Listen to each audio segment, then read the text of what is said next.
मेरे मित्रों को रोहित कुमार पांडे का नमस्कार। मोटिवेशनल स्टोरी के इस सत्र में हम आप सभी का हार्दिक स्वागत एवं अभिनंदन करते हैं। मित्रों, किसी चीज की लत पड़ जाना बड़ा खतरनाक होता है। कोई बुरी आदत हमें लग जाए तो वो हमारा पतन कर देता है। जैसे हमें शराब पीने की आदत लग जाए या जुआ खेलने की आदत लग जाए तो हमें इन आदतों से बचना चाहिए। दूसरी बात, मानव जीवन में संकट आते ही रहते हैं। जब हमारे जीवन में संकट आए तो हमें उससे घबराना नहीं चाहिए, बल्कि धैर्य से काम लेना चाहिए।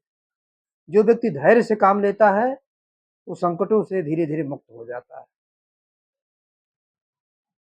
तो आज की कहानी बड़ी प्रेरणादायक है, इसे जरूर सुने।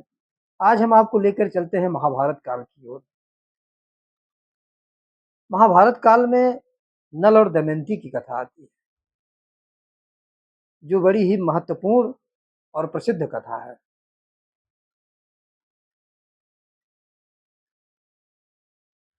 युधिष्ठिर, महाराज युधिष्ठिर जब वनवास की तरफ बढ़ रहे थे तो बृहदारण्य ऋषि के आश्रम की ओर गए और बृहदारण्य ऋषि से अपना दुखों का वृतांत बताया। बृहदारण्य ऋषि ने उन्हें ढांढसा बंधाया और कहा कि महाराज, इस संसार में आपसे भी दुखी लोग हैं, आप परेशान ना हो, आपके साथ तो आपके भाई हैं, सब लोग हैं।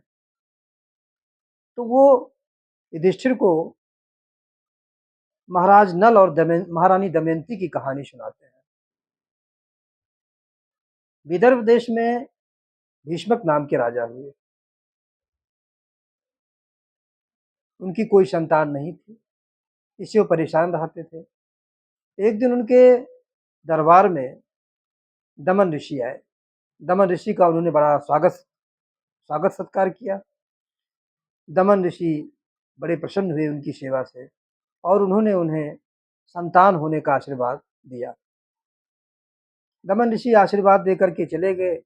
कुछ दिन बाद उन्हें 4 संतानों की प्राप्ति हुई, 3 पुत्र और 1 पुत्री। पुत्रों के नाम थे दांत, दंत, दमन, और पुत्री का नाम दमयंती था। क्योंकि वो दमन ऋषि के आशीर्वाद से उत्पन्न हुए थे, इसलिए उनका नाम उन्हीं के अनुसार रखा गया। दमयंती बड़ी रूपवती थी, सुंदर थी, कोई भी देखता तो बड़ा आकर्षित हो जाता था। उतना सुंदर पृथ्वी पर कोई नहीं था। इधर एक राज्य था निषद देश।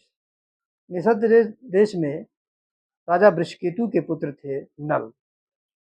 राजा नल बड़े सुंदर थे, वेद पाठी थे, संयमी थे, बुद्धिमान थे और बड़े सुंदर थे। दमयंती की तरह वो भी बहुत सुंदर थे।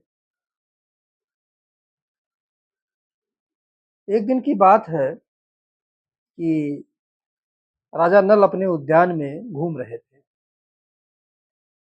तो वहां उन्होंने देखा कि उनके उद्यान के तालाब में बड़े सुंदर सुंदर हंस घूम रहे हैं।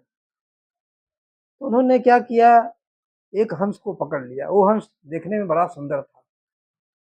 हंस को पकड़ लिया। हंस ने कहा कि राजा नल, मुझे छोड़ दो, महाराज मुझे छोड़ दीजिए, मेरी पत्नी विदर्भ देश में रहती है, वहां होगी, बड़ी परेशान होगी मेरे बिना, आप मुझे छोड़ दीजिए, दया कर दीजिए महाराज। तो राजा नल को दया आ गई, उन्होंने छोड़ दिया। तो जब राजा नल ने उस हंस को छोड़ दिया तो हंस ने प्रसन्न होकर के कहा, महाराज आप बड़े दयालु राजा हैं, मैं आपको एक बात बताता हूँ। वो कहता है कि विदर्भ देश में एक राजकुमारी हैं जिनका नाम दमयंती है। वो बड़ी सुंदर हैं, उतना सुंदर पृथ्वी पर कोई नहीं है।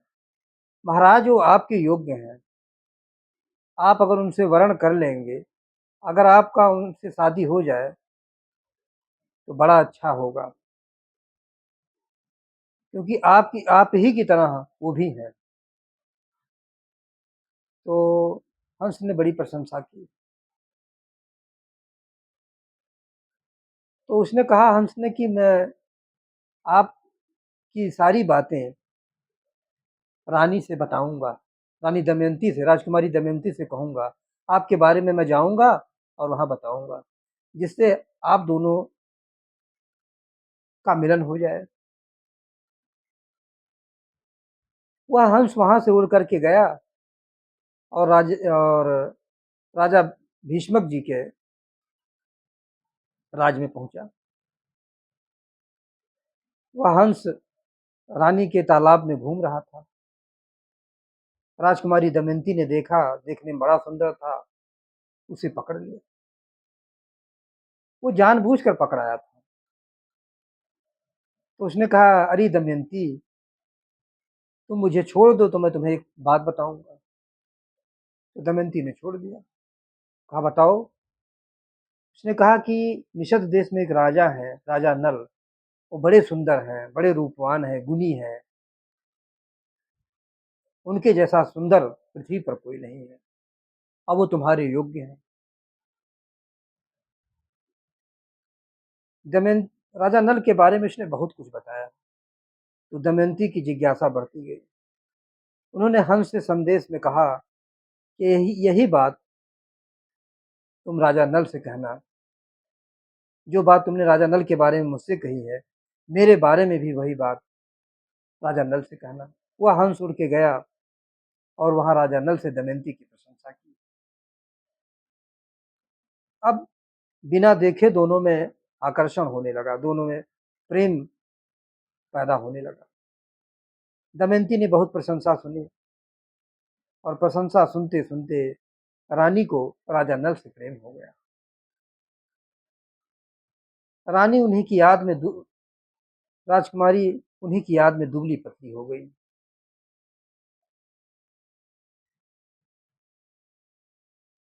वैद्य आए, वैद्यों से इलाज हुआ। वैद्य ने कहा कि इन्हें ऐसा रोग है जिसे मैं नहीं सही कर सकता। दमयंती को तो प्रेम रोग था। दमयंती की माता ने सारी बात समझी और उन्होंने महाराज से कहा कि महाराज स्वयंवर रचाइए, दमयंती बड़ी हो गई है और उसकी शादी करा दिया जाए। राजा ने मंत्री को बुलाया और कहा कि मंत्री जी, सब ओर संदेशा भिजवा दीजिए कि मेरी पुत्री का स्वयंवर है और सभी राजा उपस्थित। संदेश सब तरफ दिया गया। निषद देश में संदेश गया।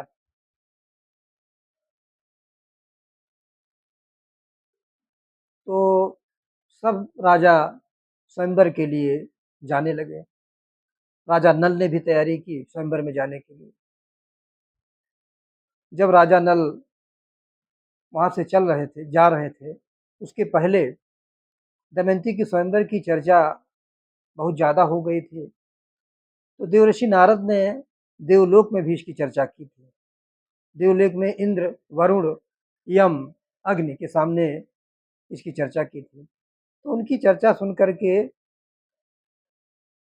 उनकी प्रशंसा सुन करके देवता लोग भी राजकुमारी दमयंती से विवाह करने के लिए उत्सुक हो गए।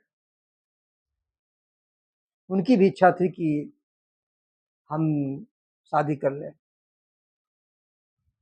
इधर राजा नल जब चलते हैं तो उधर देवलोक से इंद्र, वरुण, अग्नि और यम भी राजकुमारी दमयंती से विवाह करने के लिए चलते हैं।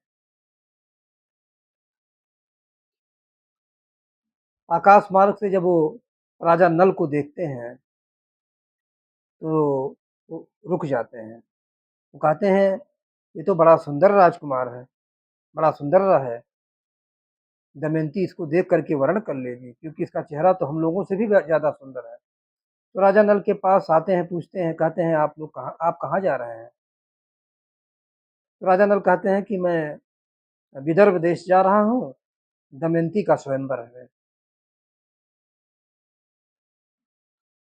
तो राजा नल से देवता लोग कहते हैं कि हम लोग भी स्वयंवर में जा रहे हैं और दमयंती से शादी करना चाहते हैं, विवाह करना चाहते हैं। आप हमारे दूत बन जाइए। राजा नल से कहते हैं, आप हमारे दूत बन करके रानी दमयंती को जाकर के संदेश दीजिए कि वो हम चारों में से किसी एक को वर्ण कर लें। राजा नल कहते हैं कि मैं ऐसा नहीं कर सकता हूँ, क्योंकि मैं खुद स्वयंवर में जा जा रहा हूँ। तो देवता लोग कहते हैं कि आपने वचन दे दिया है हम लोगों से, तो आपको जाना ही होगा। कहते हैं ठीक है। राजा नल कहते हैं मैं कैसे जाऊँगा? वहाँ जाऊँगा तो सब लोग देख लेंगे और इतनी जल्दी मैं कैसे पहुँचूँगा? देवराज इंद्र कहते हैं आप चिंता न करें, मैं आपको पहुँचा दूँगा और कोई आपको देख नहीं पाएगा। राजा नल ने आँखें बंद की जैसे ही वो विदर्भ देश पहुँच गए। उनको कोई नहीं देख पाया। वो महल में पहुँचे, सखियों ने देखा कि एक राजकुमार टहल रहा है। सखियों ने दमयंती से बताया, दमयंती दौड़ी-दौड़ी आई। हंस ने जो प्रशंसा की थी वही राजकुमार वहाँ खड़ा था। उन्होंने पूछा कि आप कौन हैं? तो राजा नल ने बताया कि मैं निषद देश का राजा नल हूँ और देवताओं ने मुझे भेजा है कि वो लोग आपसे विवाह करना चाहते हैं। आप उनके प्रस्ताव को स्वीकार कर लें। रानी ने राजकुमारी दमयंती ने कहा, महाराज, मैं आपको मन ही मन अपना पति मान चुकी हूँ और मैं आपके सिवा किसी को पति नहीं बना सकती। आप अगर मेरे पति नहीं बनेंगे तो मैं किसी से शादी नहीं करूँगी। राजा नल कहते हैं कि पर देवताओं से मैंने जो वचन लिया है उसका क्या होगा? मैं उन्हें क्या संदेश दूँगा? दमयंती कहती है कि आप जाइए, उनसे कहिए कि दमयंती आपको ही वर्ण करना चाहती है और आपके साथ चारों देवता स्वयंवर में आए हैं। राजा नल वहाँ से चल दिए और देवताओं को संदेश सुनाया कि दमयंती मुझे ही वर्ण करना चाहती है और वो कहती है कि आप उन देवताओं के साथ स्वयंवर में उपस्थित। महाराज नल उन देवताओं के साथ स्वयंवर में उपस्थित होते हैं विदर्भ देश में। विदर्भ देश में राजाओं महाराजाओं का तांता लग गया था, सब लोग बैठे हुए थे। लेकिन समस्या क्या थी कि देवता लोग जानते थे कि दमयंती नल को ही वर्ण करेंगी और वो चाहते थे कि दमयंती हमसे शादी करें, विवाह करें। तो उन्होंने नल का भेष धारण कर लिया। अब जब स्वयंवर में सिंहासन लगा तो 5 नल हो गए। ये 4 देवता और 1 नल स्वयं। दमयंती जब स्वयंवर के लिए जयमाला लिए आगे बढ़ी तो दमयंती देखती हैं कि 5 नल हैं। अब किससे शादी किया जाए? अब समस्या हो गई। दमयंती ने उन्हीं देवताओं को प्रणाम किया और मन ही मन कहा कि मुझे शक्ति दीजिए कि मैं आपको पहचान पाऊँ। तो उनकी कृपा से उन्हें शक्ति मिली पहचानने की। तो दमयंती ने विचार किया, शक्ति पहचानने की क्षमता आई। उसने सोचा कि देवताओं की छाया पृथ्वी पर नहीं पड़ती है। देवताओं की जो माला होती है कभी कुम्हलाती नहीं है। देवताओं के पैर जमीन पर नहीं पड़ते हैं जब वो बैठते हैं। इस सब लक्षणों के आधार पर पहचाना जा सकता है। तो उसने देखा कि महाराज नल के गले में जो माला थी वो कुम्हलाई हुई थी और उनके पैर जमीन पर पड़ रहे थे। उसकी छाया भी पृथ्वी पर पड़ रही थी। तो उन्हें राजा नल को पहचानने में देर नहीं लगी। राजा नल के गले में जयमाल डाल दिया और इस तरह राजा नल और दमयंती का विवाह हो गया। देवता लोग प्रसन्न हुए। देवताओं ने आशीर्वाद दिया कि हे राजा नल, हम चारों देवता तुम्हें 2-2 आशीर्वाद देते हैं। अग्नि ने अग्नि की तरफ से कि अग्नि को छुओगे तो तुम्हें जलोगे नहीं। यम देवता ने कहा कि आप अच्छा पकवान बनाएंगे। ऐसे से आशीर्वाद दे दिया उन्हें। समय बीतता गया। नल दमयंती का जीवन बड़े अच्छे से चल रहा था। एक दिन राजा नल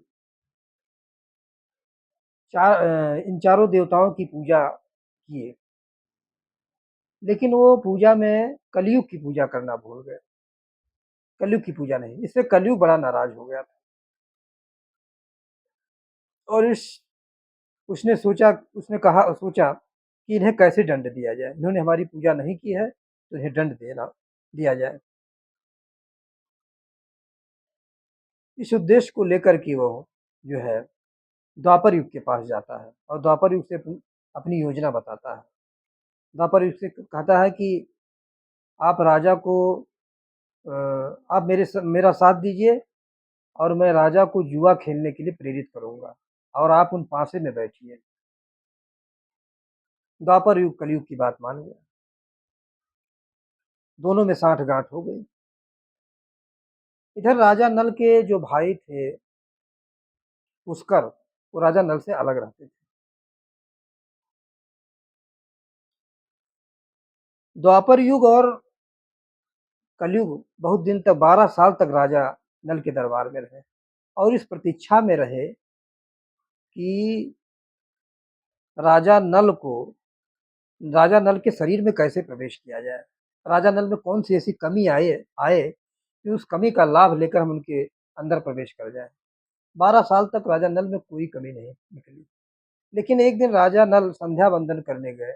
उन्होंने बिना हाथ-पैर धोए ही पूजा करना शुरू कर दिया। कलयुग के लिए उपयुक्त समय था, अच्छा समय था, अवसर था। कलयुग जो है राजा नल के शरीर में प्रवेश कर गया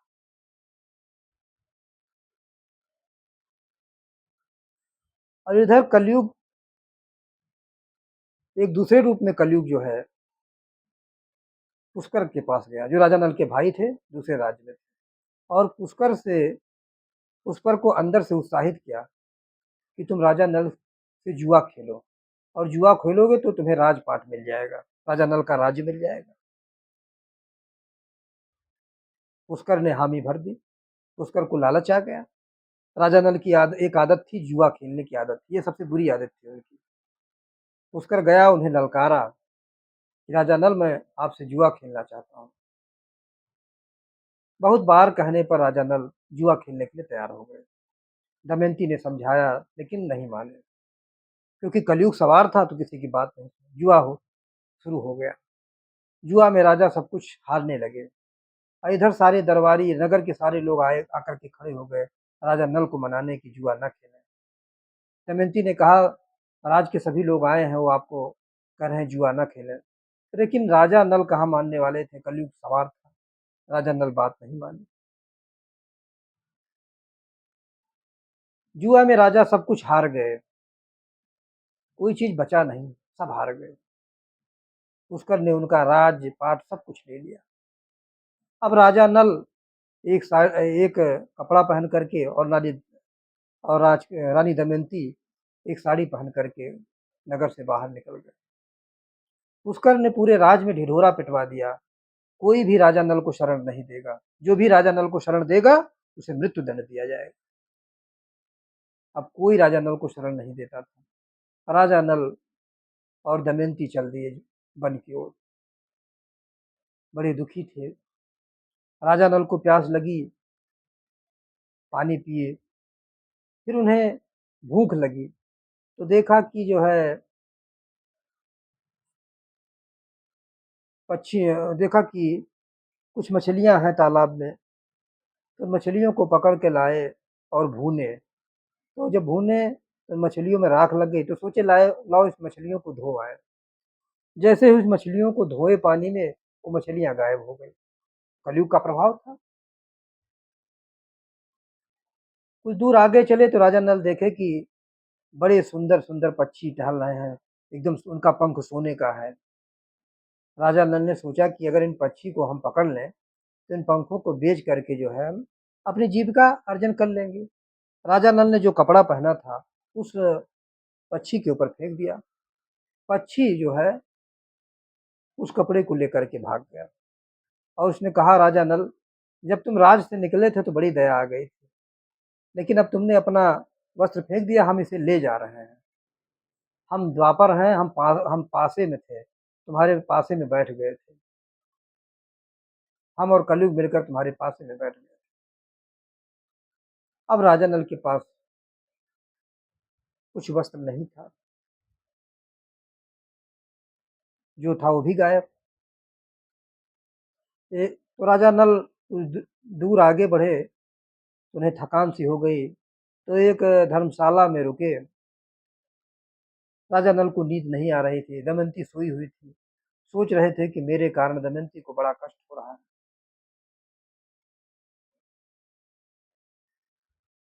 सोने के पहले दमयंती से उन्होंने कहा कि दमयंती, ये राज्य इधर जाता है, ये राज्य उधर जाता है।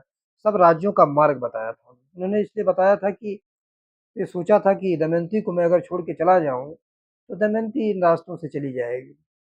दमयंती सो रही थी। राजा नल ने सोचा कि मेरी पत्नी पतिव्रता है, इसका इसका चरित्र उत्तम है, कोई दिक्कत नहीं है। अगर मैं इसे छोड़ के चला जाऊंगा, तो ये अपने पिता के पास अगर पहुंच जाएगी, तो इसका जीवन सुखमय हो जाएगा, परेशान नहीं होगी। मैं इसे परेशानी में क्यों डालूं। तो राजा नल इधर उधर देखने लगे, तो उन्हें एक तलवार दिखाई पड़ी, और तलवार से जो है सूती हुई दमयंती का वस्त्र आधा फाड़ लिया, और वही वस्त्र पहन करके राजा नल आगे की ओर बढ़ गए। इधर दमयंती की नींद खुली, तो देखा कि राजा नल गायब थे। बड़ी उदास हुई, रोने लगी। सब ओर घूमा टहला, लेकिन राजा नल कहीं नहीं दिखाई दिए। बड़ी व्याकुल उदास होकर के दमयंती आगे बढ़ी। राजा नल की सोच में आगे बढ़ रही थी, तो एक अजगर था रास्ते में। उसने दमयंती को देखा, और दमयंती को अगल बगल कुछ दिखाई नहीं पड़ रहा था, सिर्फ राजा नल की यादें ही यादों में खोई हुई थी। उसे ये भी नहीं दिखाई पड़ा वो अजगर उसे निगल रहा है।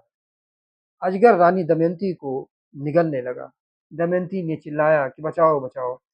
तभी वहां से एक व्याघ्र गुजर रहा था, शिकारी था। उसने अजगर को मारा और रानी दमयंती को निकाला। अब वह अजगर रानी दमयंती से पूछा, कहाँ आई थी, क्यों आई थी। सब कुछ डिटेल उसने लिया। रानी दमयंती ने सब कुछ बताया, लेकिन वो अच्छा व्यक्ति नहीं था व्याघ्र। वो दमयंती की सुंदरता पर आकर्षित हो गया, और दमयंती को अपनी ओर आकर्षित करने लगा। दमयंती को से उसे प्रेम होने लगा। दमयंती उसकी हर भावना समझ गई। वह दमयंती को छूने चला, तो दमयंती ने कहा, अगर मैं पतिव्रता हूँ, तो यह व्याघ्र इसी समय धरती पर मर जाए, गिर करके मर जाए। जैसे ही दमयंती को छूना चाहा, और दमयंती ने ऐसा कहा, व्याघ्र पृथ्वी पर गिरा और उसके प्राण निकल गए। दमयंती आगे बढ़ी, तो कुछ दूर देखा कि एक ऋषि का आश्रम था। दो चार तीन चार ऋषि थे, एक आश्रम थे, बैठे हुए थे, पेड़ों की पत्तों की मृगछाल ओढ़े हुए बैठे थे। वहां जाकर के दमयंती को कुछ सुकून मिला। दमयंती को देख कर ऋषियों ने पूछा, कल्याणी, तुम बहुत दुखी लग रही हो, क्या बात है। दमयंती ने सारी बात बताई। तो ऋषियों ने अपनी दिव्य दृष्टि से बताया कि तुम्हारा जीवन सुखमय होने वाला है, परेशान ना हो। तुम्हें अच्छा जीवन प्राप्त होगा, तुम्हारा जीवन हर प्रकार से सुखमय होगा, तुम परेशान ना हो पुत्री। ऐसा कहकर ऋषि फिर वहां से अंतर्ध्यान हो गए, गायब हो गए। वो आश्रम भी गायब हो गया। इधर दमयंती आगे बढ़ रही थी। बढ़ती हुई वह आगे बढ़ी, तो देखा कि व्यापारियों का कुछ काफिला जा रहा था। तो उन काफिलों के जो सरदार थे, उनसे बातचीत की और उन्हीं के साथ चलने लगी। वो काफिले जो हैं, वो काफिले चेदी राज की तरफ जा रहे थे। काफिले की तरफ वो भी आगे बढ़ने लगी। एक जंगल आया, उस जंगल में सभी व्यापारी विश्राम करने लगे, लेकिन वो जंगल, वह स्थान सही नहीं था। जंगल में सब लोग सोए हुए थे, अचानक हाथियों ने आक्रमण कर दिया, सभी व्यापारी मारे गए। वह भयावह दृश्य था, उसे देखकर दमयंती कांप गई। फिर कुछ लोग बचे खुचे थे, उनके साथ दमयंती आगे बढ़ी। आगे देखा कि ऋषियों की एक मंडली आगे जा रहे थे, उन्हीं ऋषियों के साथ वो बोली, और वो ऋषि लोग चेदी राज की तरफ जा रहे थे। तो आगे बढ़ती हुई गई, तो वह चेदी राज्य में पहुंच गई। आधी साड़ी हुई पहनी, तो चेदीराज में जब पहुँची तो कुछ बच्चों ने, छोटे-छोटे बच्चों ने उसे देखा, तो उसे पागल समझ कर के जो है, उसे परेशान करने लगे। तो चेदीराज की जो महारानी थी, रानी थी, उन्होंने देखा कि एक जो है महिला बहुत दुखी सी लग रही है, बच्चे लोग उसे परेशान कर रहे हैं। अपनी जो है खिड़की से देखा, तो उन्होंने अपनी दासी को कहा कि वो महिला बहुत परेशान लग रही है और देखने में अच्छी लग रही है, उसे बुलाओ। दमयंती आती है महारानी के पास और महारानी कहती हैं कि बेटी तुम बड़ी दुखी लग रही हो, क्या बात है? वो सारी कहानी बताती है कि मेरे पति जो है मुझे रात को सोते हुए छोड़ करके कहीं चले गए हैं, मैं उन्हीं को ढूँढ रही हूँ, बहुत दुखी हूँ। रानी कहती है तुम यहीं पर रहो, मैं तुम्हारे पति को खोजने में मदद करूँगी, जब तक तुम्हारे पति ना यहीं रहो। दमयंती कहती है मैं एक शर्त पे रहूँगी, मैं एक पतिव्रता नारी हूँ, अगर कोई मुझे परेशान करेगा, छेड़ेगा, तो आप उसे दंड तक भी देना पड़ेगा और मैं किसी का जूठन नहीं खाऊँगी। रानी कहती है ठीक है तुम मेरी पुत्री की तरह रहो। रानी उसे शरण देती हैं, रानी दमयंती वहाँ रहने लगती है। रानी अपनी पुत्री सुनंदा से कहती हैं कि सुनंदा, इसका जो है इस पुत्री का ख़्याल रखना, बड़ी बेचारी बड़ी दुखियारी है, बहुत परेशान है, इसका ख़्याल रखना। सुनंदा उसका ख़्याल रखती है। सुनंदा से कहती है अपनी सखी की तरह रखना, दासी की तरह नहीं। सुनंदा बड़ा ख़्याल रखती है। अब इधर थोड़ा-सी कहानी जो है राजा नल की तरफ चलते हैं। इधर राजा नल आगे बढ़ने लगे, आगे बढ़ रहे थे, तो देखा कि एक जंगल में जो है आग लगी हुई। तो वहाँ पर एक नागराज करकूट थे, नागराज करकूट उस आग में बेचारे जल रहे थे। उन्होंने चिल्लाया कि बचाओ, बचाओ। राजा नल ने आवाज़ सुनी, तो राजा नल नागराज को बचाने के लिए आगे बढ़े। कहा कि आप चिंता ना करें, मैं आपको बचाऊँगा। नागराज ने कहा कि राजन, आप मुझे यहाँ से निकालिए। राजा नल ने उनको निकालने के लिए आगे बढ़े, लेकिन नागराज बहुत ओजन थे, बड़ा ज़्यादा भार था उनका। नागराज ने कहा, "आप चिंता ना करें, आप मुझे उठाइए, मेरा भार हल्का हो जाएगा।" राजा नल ने उन्हें उठाया, उनका भार हल्का हो गया। नागराज ने बताया कि एक बार नारद जी ने मुझे श्राप दे दिया था। मैंने गलती की थी, नारद ने मुझे श्राप दिया था और कहा था कि जब अ, राजा नल यहाँ पर आएँगे और वो तुम्हें उठाएँगे, तो तुम मुक्त हो जाओगे। नागराज कहते हैं कि आप अपने हाथ में लेकर के 10 कदम आगे बढ़ें, 10 कदम लेकर के मुझे आगे बढ़ें और आगे छोड़ दीजिएगा। राजा नल नागराज को लेकर के आगे बढ़ते हैं। जैसे 10 कदम गिनते हैं और धरती पर रखते हैं, वह नागराज करकूट राजा नल को डस लेते हैं। राजा नल कहते हैं कि अब तो मेरे प्राण गए, अब मैं जीवित नहीं बचूँगा। नागराज कहते हैं आप चिंता ना करें। नागराज जैसे डसते हैं, राजा का नल का शरीर जो है काला पड़ जाता है। तो वो कहते हैं कि आपका आपका यह शरीर उत्तम है, जो मैंने डसा इसलिए क्योंकि आपका शरीर सुंदर था। आप कहीं भी जाते तो लोग आपको पहचान दे जाते और आपको काम भी नहीं देते। तो ये जो काला शरीर है, ये आपके लिए उपयुक्त है। आप जो है अयोध्या नरेश, अयोध्या के राज्य में चले जाइए और वहाँ आप जो है अ, घोड़ों को सँवारने का काम करेंगे। वहाँ के राजा अच्छे हैं और वहाँ के राजा जुआ खेलने में भी निपुण हैं। वो जुओ आप उनको घोड़े की सवारी बताइएगा, वो आपको जुए का राज बताएँगे। और वो नागराज जो है राजा नल को 2 वस्त्र देते हैं और कहते हैं कि महाराज, जब भी आपको अपने मूल रूप में आना हो, तो आप ये जब वस्त्र पहन लेंगे, तो मूल रूप में आ जाएँगे, आप अपने स्वयं के रूप में आ जाएँगे। अभी ये काला रूप रहेगा आपका। राजा नल कहते हैं ठीक है और नागराज उन्हें वरदान देते हैं और कहते हैं कि मैंने डसा इसलिए था कि आपके शरीर में कलयुग है और कलयुग मेरे विष के प्रभाव से जलता रहेगा, परेशान रहेगा, इसलिए मैंने आपको डसा था। राजा नल वहाँ से आगे बढ़े तो राजा नल वहाँ से आगे बढ़ते हुए चले गए अयोध्या में। अयोध्या में ऋतुपर्ण का राज था, महाराज ऋतुपर्ण का राज था। वो ऋतुपर्ण के दरबार में पहुँचे और ऋतुपर्ण से कहा कि महाराज, मैं जो है भोजन भी अच्छा बनाता हूँ और घोड़ों को सिखाता हूँ, उनको उनकी चालें तेज करता हूँ। आप मुझे रख दीजिए और मेरी जीविका का प्रबंध कर दीजिए। राजा ऋतुपर्ण कहते हैं, बड़े अच्छे समय आए और तुम इसी राज्य में रहो और मेरे अस्तबल की रक्षा करो, घोड़ों की। मैं तुम्हें सेना नायक बना देता हूँ अपने सेना का, और तुम घोड़ों को देखभाल करना। राजा नल को वहाँ जिम्मेदारी मिल जाती है, वहाँ कार्य करने लगते हैं। अब जब राजा नल जुए में हार रहे थे तो दमयंती ने अपने पुत्रों को जो है अपने पिता भीमसेन के भीष्मक के पास पहुंचा दिया था, वार्ष्णेय के हाथे, अपने सारथी वार्ष्णेय के हाथे। तो वार्ष्णेय भी यहीं अयोध्या में जो है ऋतुपर्ण के यहाँ घोड़े की देखभाल करता था। तो राजा ऋतुपर्ण ने कहा कि वार्ष्णेय के साथ आप कार्य करिएगा। राजा नल ने यहाँ अपना नाम बाहुक बताया था, ये बाहुक के रूप में यहाँ उपस्थित थे। अपना नाम नल नहीं बताया था, बाहुक के रूप में यहाँ रहते थे।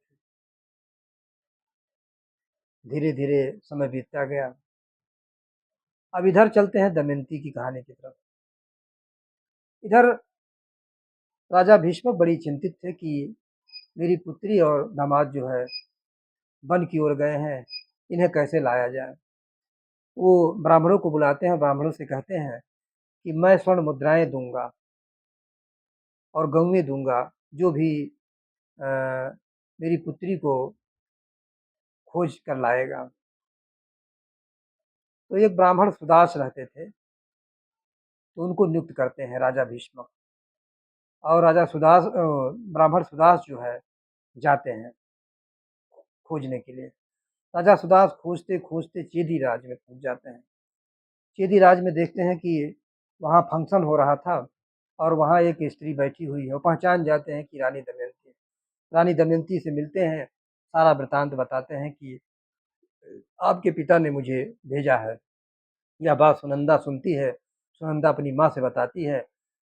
तो महारानी ब्राह्मण से पूछती हैं कि ये कौन है। तो वह ब्राह्मण सारी बात बताता है कि ये जो है विदर्भ देश के राजा की पुत्री हैं। तब रानी प्रसन्न होती हैं और दमयंती को बुलाती हैं। दमयंती से कहती हैं कि दमयंती, तुम्हारी माता मेरी सगी बहन है और तुम्हारा जन्म मेरे पिता के मैं पिता के यहाँ थी तभी हुआ था। तुम छोटी थी, इसलिए पहचानने में समस्या हुई और मैं तुम्हारी मौसी लगती हूँ। दमयंती ने कहा, भले ही मौसी लगती हो, भले ही हम आपने पहले नहीं पहचाना, लेकिन आपने बेटी की तरह ही मुझे रखा। अब आपसे एक विनती है कि आप मुझे जो है मेरे पिता के यहाँ पहुँचाइए। मैं अपने पुत्रों के बिना व्याकुल हूँ।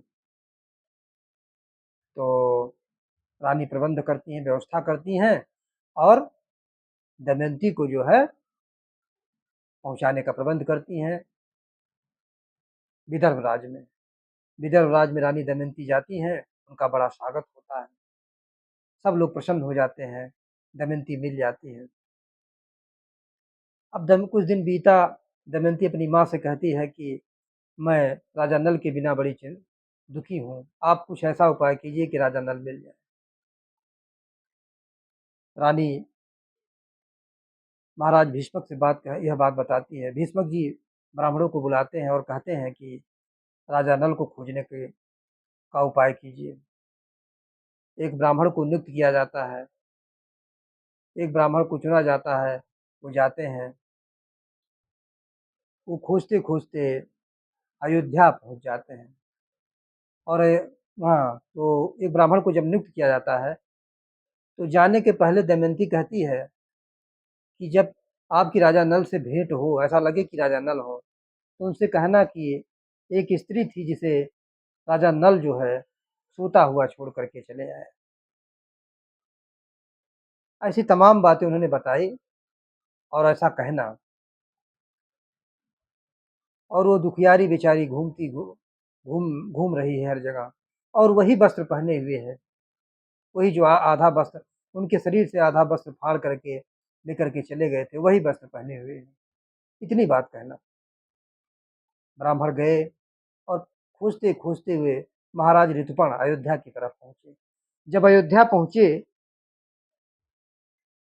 तो राजा बाहु के दरबार में यह बात उन्होंने कही कि एक उन्होंने यह बात बताई कि एक जो है स्त्री को एक अ, लोग छोड़ करके चले गए, मतलब सारी बात बताई कि एक स्त्री थी, राजा नल उनको छोड़ करके चले गए, जुए वाली सारी बात बताई।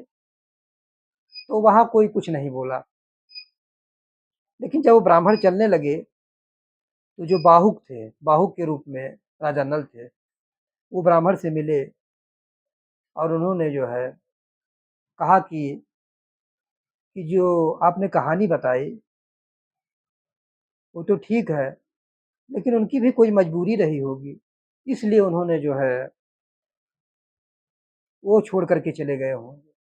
ऐसा कहते-कहते उनकी आँखों में आँसू आ गए, राजा बाहु के आँखों में आँसू आ गए उस ब्राह्मण से बात करते हुए। बस इतना कहा, ब्राह्मण वहाँ से चले आए और विदर्भ देश में रानी दमयंती से अपनी बात बताई। उन्होंने कहा कि राज्य में तो किसी ने कुछ नहीं बोला, लेकिन जब मैं चलने लगा, तो राजा के जो घुड़सवारों की सेवा करते हैं, घुड़सवारों को की चालों को तेज करते हैं, वहाँ एक व्यक्ति मिला था, जो बाहुक था। उसने उसको उसने यह बातें सुनी और कहा कि जो है, हो सकता है कोई मजबूरी हो, इतना कहते हुए उनकी आँखों में आँसू आ गए थे। अब दमयंती को संदेह होने लगा कि हो सकता है कि जो है राजा वही बाहुक नल हो, मतलब पूरा क्लियर तो नहीं हो पाया था। तो दमयंती ने एक उपाय निकाला। दमयंती ने फिर एक ब्राह्मण सुदास को बुलाया और कहा कि आप आप जो है अयोध्या राज्य जाओ और आज ही चले जाओ और अयोध्या राज्य में जाओ और वहाँ महाराज ऋतुपर्ण से कहना कि कल दमयंती का स्वयंवर है, वो जरूर आए। ब्राह्मण सुदास वहाँ चलते हैं और ये एक योजना चल रही थी, राजा नल को कैसे प्राप्त किया जाए, कैसे मिलेंगे। अब वो ब्राह्मण जो है ऋतुपर्ण के दरबार में पहुंचता है और ऋतुपर्ण से कहता है कि महाराज, विदर्भ नरेश में रानी दमयंती का स्वयंवर होने जा रहा है, आप वहाँ भाग लीजिए। तो ऋतुपर्ण कहते हैं ठीक है, इतना कह करके ब्राह्मण वहाँ से चले जाते हैं। लेकिन वो ब्राह्मण कहता है कि कल ही का समय है, कल ही स्वयंवर है। तो राजा ऋतुपर्ण सोचते हैं कि इतने जल्दी कैसे पहुंचा जाए, तो बाहुक को बुलाते हैं जो राजा नल थे। उनसे कहते हैं कि कोई ऐसा प्रबंध करो, ऐसा घोड़ा निकालो जिसकी चालें तेज हों हमारे घोड़ों में से, और जो जल्दी वहां में पहुंचा दे। राजा नल राजा वो जो बाहुक था वो 4 घोड़े निकालता है और 4 घोड़ों को नाथ कर करके जो है एक में मिला करके जो है रथ तैयार करता है। ऋतुपर्ण उस रथ पे सवार होते हैं, बाहुक रूपी नल रथ को लेते हुए विदर्भ देश की ओर बढ़ते हैं। जब विदर्भ देश की ओर बढ़ने लगे, तो रास्ते में एक पेड़ था, उस पे खूब फल थे। तो राजा ऋतुपर्ण कहते हैं, बाहुक, इस पेड़ में इतने पत्ते हैं, इतने फल हैं, मेरा जो गणित बहुत तेज है, ना हो तो गिन के देख लो। तो गिनने लगते हैं, गिन करके पूरा तो वही चीज निकलता है। वो कहते हैं अगर तुम गिन करके पूरा गिन दो सही सही, वो कहते हैं कि अगर सब कुछ गिन लो तुम, तो मैं तुम्हें जो है, अगर तुम गिन पाओ जितना मैंने इतनी जल्दी गिना है, अगर तुम्हें बता दो सही है, तो मैं तुम्हें जो है जुए का राज बताऊंगा। लेकिन राजा ऋतुपर्ण को पहुंचने की जल्दी थी। वहां कहते हैं कि मैं तुम्हें जुए का राज बता दे रहा हूं अभी, लेकिन ये उधार रहा कि तुम मुझे घोड़ों के विषय में बताओगे। कहते हैं ठीक है महाराज, मैं घोड़ों के विषय में आपको जरूर बताऊंगा, आपको ये विद्या जरूर सिखाऊंगा, आप मुझे जुए की विद्या बता दें। तो राजा नल को वहां जुए की विद्या बताते हैं। जैसे ही जुए की विद्या राजा नल सीखते हैं, कलयुग जो है उनके शरीर से बाहर निकलता है। कलयुग को वो श्राप देना चाहते हैं। कलयुग कहता है महाराज मुझे क्षमा करें, गलती हो गई, मुझे क्षमा करें, लेकिन मैं आपको एक वरदान देता हूँ कि जो भी मनुष्य आपकी इस कथा को सुनेगा, नल और दमयंती की कथा को, उसका जीवन में कल्याण होगा। अब राजा नल जो है, नल जो बाहुक बने थे, रथ को खींचते हुए आगे ले जाते हैं और विदर्भ देश में पहुंच जाते हैं। जब विदर्भ देश में पहुंचते हैं तो विदर्भ देश में देखते हैं कि जो है स्वयंवर का कोई नामो निशान नहीं है, कोई राजा न महाराजा न कोई तैयारी। राजा ऋतुपर्ण का जो है भीष्म बड़ा स्वागत करते हैं और आश्रम में बैठाते हैं। कहते हैं महाराज आप मेरे साथ ही रुकेंगे। तो सोचते हैं कैसे कहूँ स्वयंवर की बात, लेकिन जब कोई व्यवस्था नहीं देखते तो बात दबा देते हैं। वो कहते हैं कि आप किस प्रयोजन से यहाँ आए हैं। राजा भीष्मक कहते हैं ऋतुपर्ण से कि आप किस प्रयोजन से यहाँ आए हैं। तो कहते हैं बस ऐसे ही आपका आशीर्वाद। अब संकोच था उनको, स्वयंवर भी नहीं है, तुम्हारी लज्जा को कहते हैं बस आपका आशीर्वाद लेने आया था। तो वो सोचते हैं राजा भीष्मक कि खाली आशीर्वाद लेने यहाँ से आए, जरूर कोई बात, चलो कभी पूछ लिया जाएगा। और इधर बाहुक जो है, बाहुक जब आ रहे थे हाँ एक चीज छूट गया, जब बाहुक आ रहे थे राजा ऋतुपर्ण को लेकर के, तो दमयंती जब घोड़ों की चाल देखती है तो कहती है तो हमारे स्वामी के रथ के चलाने का तरीका है। तो उसे कुछ शंका भी हो जाती है। राजा ऋतुपर्ण वहां रुकते हैं और बाहुक जो है घोड़े घोड़े की देखभाल करता है उनका।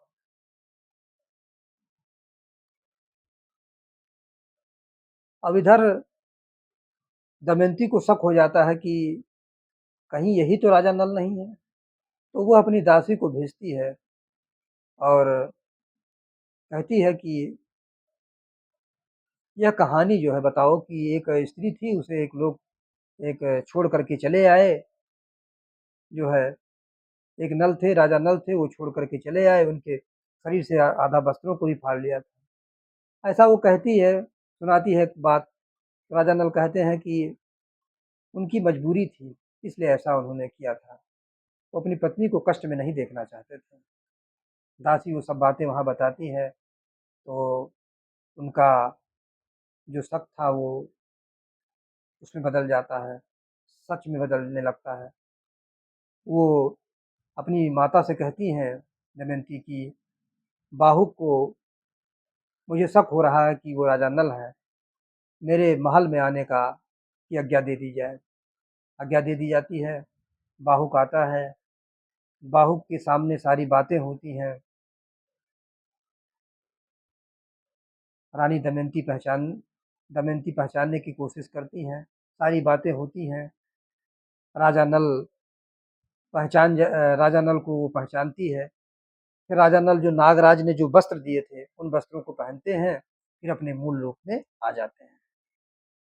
इस प्रकार से राजा नल और दमयंती का मिलन हो जाता है। सब कुछ सुखपूर्वक चलने होने लगता है। राजा ऋतुपर्ण को जब यह बात पता चलती है तो राजा नल है तो क्षमा भी मांगते हैं कि हम पहचाने नहीं। राजा नल कहते हैं कोई बात नहीं। अब उधर राजा नल जो है इधर राजा राजा ऋतुपर्ण जो है वहां से चले जाते हैं राजा नल को छोड़ करके। राजा नल कुछ दिन कुंडिन नगर रहते हैं और फिर उसके बाद भीष्मक जी कुछ रथों के साथ घोड़ों के साथ उन्हें निषद देश में भेजने का प्रबंध करते हैं। निषद देश में राजा नल जाते हैं और पुष्कर से कहते हैं कि या तो मुझसे जुआ खेलो या तो मुझसे युद्ध करो। पुष्कर कहता है ठीक है, मैं जुआ खेलूँगा। अब क्या लगाओगे? फिर से कुछ जीत का कुछ फिर से तुम्हारे पास धन हो गया क्या? अब दमयंती को लगाओगे क्या? राजा नल कहते हैं कि जुआ खेलो। जुआ खेलते हैं और पुष्कर को हरा देते हैं। उनको अपना राजपाट सब मिल जाता है। पुष्कर सगा भाई था। पुष्कर से राजा नल कहते हैं कि तुमने जो कुछ किया उसमें तुम्हारा दोष नहीं है। कलयुग का प्रभाव था। कलयुग तुम्हारे और मेरे अंदर आ गया था, इसलिए ऐसा हुआ। पुष्कर को आत्मग्लानि होती है और राजा नल से गले मिलते हैं, कहते हैं कि भाई मैंने बहुत बड़ी गलती की है। इस प्रकार सब सब सुखपूर्वक चलने लगा और उधर दमयंती को बुला लिया जाता है। दमयंती भी आती है और दोनों अच्छे से रहने लगते हैं। तो ये कहानी हमें बताती है कि जो है व्यक्ति को जब कष्ट आए तो धैर्य से काम लेना चाहिए, परेशान नहीं होना चाहिए। विपत्ति में हमारी परीक्षा होती है। विपत्तियों का हमें बुद्धिमानी पूर्वक सामना करना चाहिए। और किसी चीज़ की लत बहुत बुरी होती है, चाहे जुआ हो, चाहे आप मदिरा पान कर रहे हो, इन इन सब की जो लत होती है बहुत खराब होती है। तो आज की कहानी ने आपको बहुत कुछ सिखाया होगा। ऐसे बहुत सी कहानियों को लेकर के हम आपके समक्ष उपस्थित होते रहते हैं। तो आज जो मैंने राजा नल की कहानी बताई, ये भारतीय इतिहास का बड़ा ही मार्मिक और बड़ा ही सुंदर प्रसंग है। इस कथा को लोग ध्यान नहीं देते, बहुत कम जान पाते हैं। लेकिन हमारी जो महाकाव्य हैं, जो हमारी संस्कृति में जो कथाएँ रची गईं, वो हमारे जीवन का मार्गदर्शन करती हैं। इसलिए इन कथाओं को हमें सुनना चाहिए। लोग यह सोच लेते हैं कि ये धार्मिक है। धार्मिकता से ना जोड़िए, उसमें बहुत कुछ चीज़ें आपको सीखने को मिलेंगी। इसलिए इन कहानियों को जी सीखिए, सुनिए और जीवन में जो उन कहानियों के से अच्छी बातें हैं, उनको उतारने का प्रयास कीजिए। और आगे हम और भी कहानियाँ आपके समक्ष लेकर के आते रहेंगे। तो सभी मित्रों का बहुत-बहुत धन्यवाद। ये कहानी लंबी हो गई, लेकिन कहानी के प्रसंग ही ऐसे थे कि मैं इसको छोटा करना चाह रहा था, लेकिन छोटा नहीं हो पाया। तो उम्मीद करता हूँ कि आप लोग इस कहानी को सुनेंगे। बहुत-बहुत धन्यवाद। आपको कहानी कैसी लगी, ज़रूर बताइएगा। सभी मित्रों का बहुत-बहुत धन्यवाद।